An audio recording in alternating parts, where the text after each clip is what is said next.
रसोड़े में भूत था। सबको पता है कि रसोड़े में कौन था, लेकिन हमें जो पता है वह किसी को नहीं पता।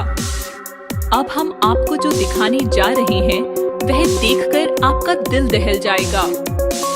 दुनिया समझती है भोदी परिवार की 2 बहुएं हैं, आशी और ओपी, पर भोदी परिवार की 3 बहुएं थी। तीसरी का नाम था शकुंतला।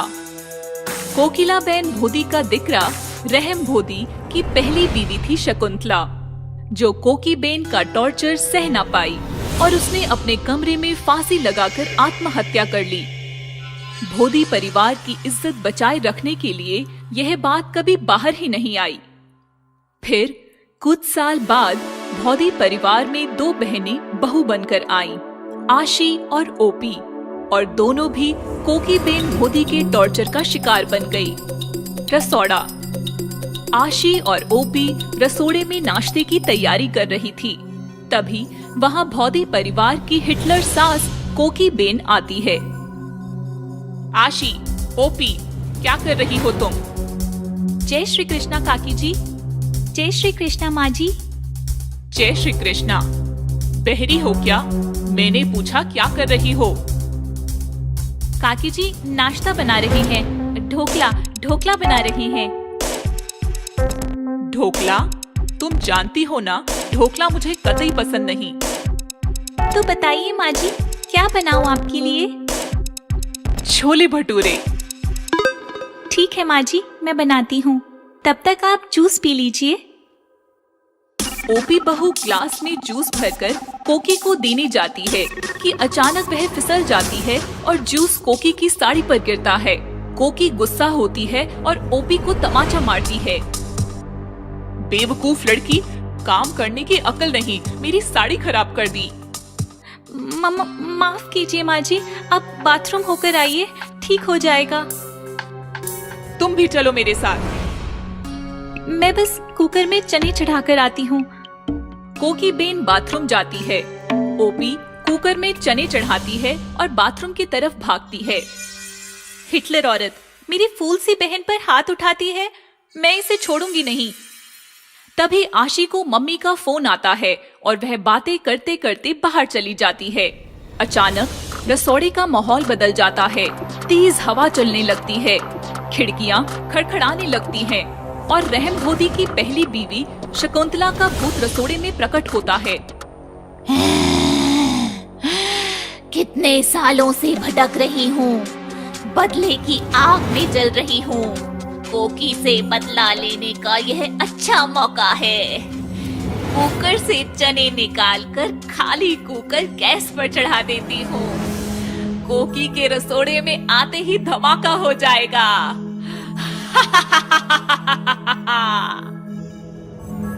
ऐसा कहकर शकुंतला का भूत कुकर से चने निकालकर खाली कुकर गैस पर चढ़ा देता है और गायब होता है। इधर कुकर में प्रेशर बढ़ने लगता है। कुकर जोर जोर से सीटी बजाने लगता है। सीटी की आवाज सुनकर हॉल में बैठी कोकीबेन गुस्सा हो जाती है। एक काम ढंग से नहीं कर सकती है, मुझे ही देखना पड़ेगा। कोकीबेन रसोड़े में आती है, कुकर उठाकर हिलाने लगती है। तभी अचानक कुकर फट जाता है और जख्मी कोकीबेन बेहोश होकर गिर जाती है। शकुंतला का भूत हंसता है।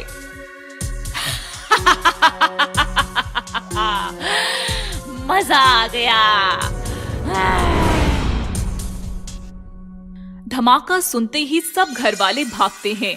कोकी को उठाकर कमरे में लाया जाता है। रहम डॉक्टर को लेकर आता है।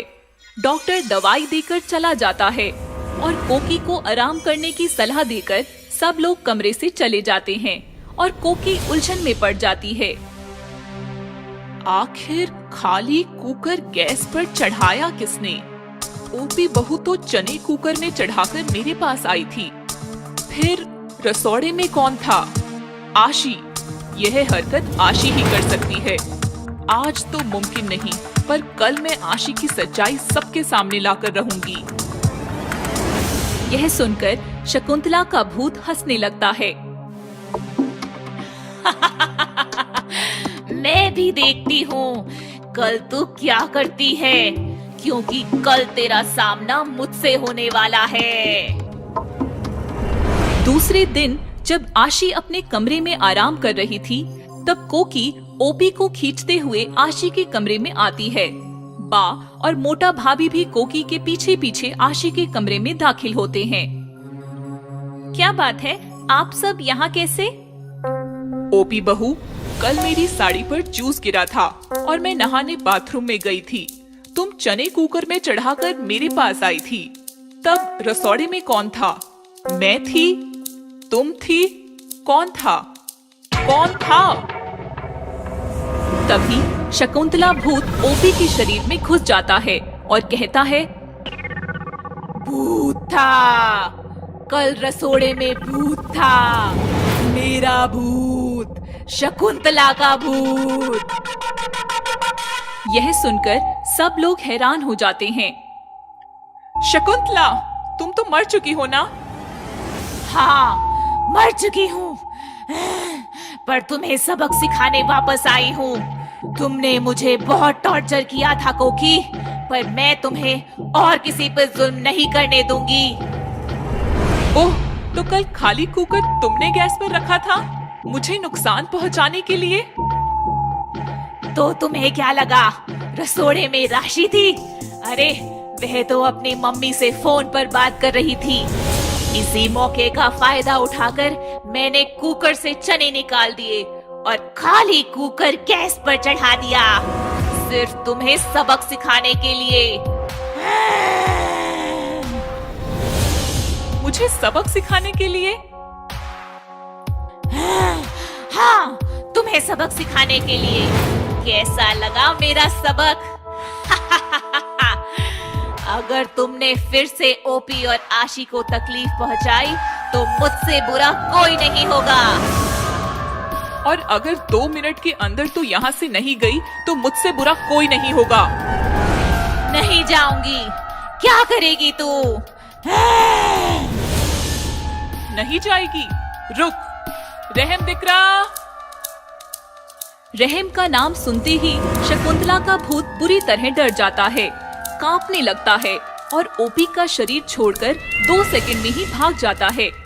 ओपी जोर से झटका खाती है और होश में आती है। माँ जी, यह मुझे क्या हो गया था? क्या किसी भूत ने वश किया था मुझे? हाँ, तुम दोनों को भूत ने वश किया है और वह भूत है काम चोरी का भूत। आइंदा किसी भूत के बहकावे में आकर मुझसे पंगा लेने की कोशिश की तो मुझसे बुरा कोई नहीं होगा, समझी गयो? जी काकी जी। तो खड़ी क्या हो, लग जाओ काम पर, भागो रसोड़े में। आशी और ओपी रसोड़े भागती हैं और काम पर लग जाती हैं। शकुंतला का भूत भी सदा सदा के लिए भाग जाता है और कोकी बहन भोदी का टॉर्चर फिर से शुरू हो जाता है।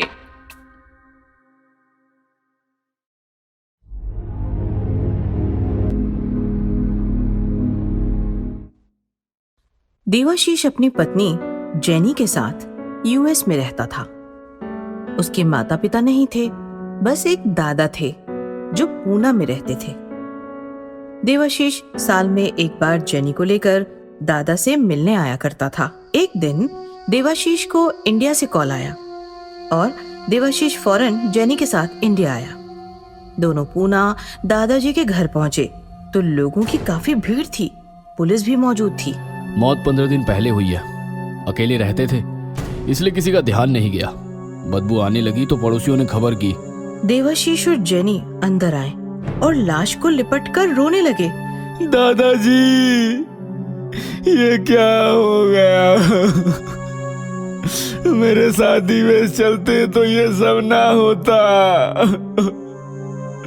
क्यों यहाँ रहने की जिद पड़े रहे, क्यों? देवाशीष और जेनी ने दादाजी का क्रियाकर्म किया और कुछ दिन इंडिया में ही रहने का फैसला किया। दादाजी तो नहीं रहे, अब उनकी ये प्रॉपर्टी बेचकर हमेशा हमेशा के लिए यहाँ से चली जाएंगे। जैसा तुम ठीक समझो। जेनी और देवाशीष दादाजी के घर में रहने लगे। एक सुबह दोनों सो रहे थे कि दरवाजे पर किसी ने दस्तक दी। देवाशीष ने दरवाजा खोला तो सब्जी वाली खड़ी थी। साहब सब्जी ले लो, ताजी ताजी सब्जी। सॉरी, नहीं चाहिए। देवाशीष और जेनी को अमेरिकन खाने की आदत थी। वो रोज अमेरिकन खाना ऑर्डर करते रहे और खाते रहे, लेकिन सब्जी वाली भी रोज सुबह दरवाजे पर दस्तक देती रही। साहब सब्जी ले लो, ताजी ताजी सब्जी। देवाशीष रोज उसे मना करता रहा, फिर भी वो रोज आती रही। एक दिन देवाशीष का पेट खराब हो गया और उसने जेनी से कहा, जेनी, हम इंडिया में हैं तो हमें यहीं का खाना खाना चाहिए। अमेरिकन खाना यहाँ के क्लाइमेट में डाइजेस्ट नहीं हो रहा। हम कल सब्जी वाली से सब्जी ले लेंगे। रात गहरी हो चुकी थी। जेनी और देवाशीष सो रहे थे कि अचानक उनके दरवाजे पर किसी ने दस्तक दी। दोनों जाग गए। अब इस वक्त कौन है? मैं जाकर देखता हूँ। ऐसा कहकर देवाशीष ने जाकर दरवाजा खोला तो वही सब्जी वाली खड़ी थी। तुम तो सुबह आती हो ना, अब रात में भी आना शुरू कर दिया? ये कोई टाइम है आने का? देवाशीष चिल्लाया तो जेनी वहां आ गई और वो भी सब्जी वाली को देखकर चकित हो गई। आपको सब्जी खरीदनी थी तो सब्जी लाई हूँ। ठीक है, लाओ इधर। देवाशीष ने सब्जी की टोकरी ले ली और जेनी को सौंप दी। ये अंदर रखो और आते वक्त पैसे भी लेकर आना। जेनी टोकरी लेकर अंदर आई। उसने टोकरी रखकर उसका ढक्कन खोला तो उसका दिल दहल गया। टोकरी में सब्जियां नहीं, हड्डियां भरी थी। वो फौरन देवाशीष की तरफ भागी। इधर देवाशीष सब्जी वाले से बात कर रहा था। अच्छा, तुम्हें कैसे पता कि हमें सब्जी खरीदनी थी? क्योंकि मैं इंसान नहीं, भूत हूँ। अचानक सब्जी वाली भयानक भूत बन गई। देवाशीष की आंखें फटी की फटी रह गई। भागते हुए जेनी आई और उसने भी सब्जी वाली का रूप देखा तो वो मूर्छित हो गई। जेनी, संभालो खुद को। देवाशीष ने जेनी को संभाला और दरवाजा बंद कर दिया। सब्जी वाली भूतनी हंसते हुए गायब हो गई। जेनी को लेकर कांपता हुआ देवाशीष अंदर आया। उसने जेनी को सोफे पर बिठाया। जेनी, डरो मत, मैं पानी लाता हूँ। देवाशीष पानी लेने किचन में भागा और अंदर का नजारा देखकर वहीं थम गया। सब्जी की टोकरी पर एक जवान लड़की का भूत रो रहा था। देवाशीष को देखकर लड़की का भूत रोते रोते उसकी तरफ बढ़ने लगा। देवाशीष चिल्लाने लगा, जेनी भागो, खतरा है यहाँ। ऐसा कहकर देवाशीष हॉल में भागा तो सोफे पर जेनी नहीं थी। जेनी, कहाँ हो तुम? तभी देवाशीष को एक कमरे से चीखने चिल्लाने की आवाज आई। देवाशीष कांपते हुए उस कमरे की तरफ बढ़ा तो उसने देखा सब्जी वाली का भूत जेनी से जमीन खुदवा रहा है। खोदो खोदो, गहरा खोदो। अचानक देवाशीष को पीछे से किसी ने धक्का दिया। वो कमरे में आ गिरा। उसने पीछे देखा तो पीछे जवान लड़की का भूत खड़ा था। आ गए तुम भी खोदो। आप दोनों कौन हो? हमने आपका क्या बिगाड़ा है? खुदाई करो, सब समझ जाओगे। देवाशीष और जेनी रोते हुए कमरा खोदने लगे। गहराई में जाते ही दो कंकाल बाहर आए। कंकाल देखकर दोनों चौंक गए। ये कंकाल किसके हैं? यहाँ कैसे आए? एक कंकाल मेरा है और एक कंकाल मेरी बेटी का। हम मर चुके हैं। हमें यहाँ दफना कर मार दिया था तेरे दादा ने। झूठ कह रही हो। झूठ लगता है तो मेरी इस बेटी से पूछो जो रो रही है। मेरी बेटी तुम्हारे दादा को सब्जी बेचने आई तो उसने इसके साथ गंदा काम किया। मैं उसे बचाने भागी तो उसने मेरे साथ भी जबरदस्ती की और हमें मार कर यहाँ दफना दिया।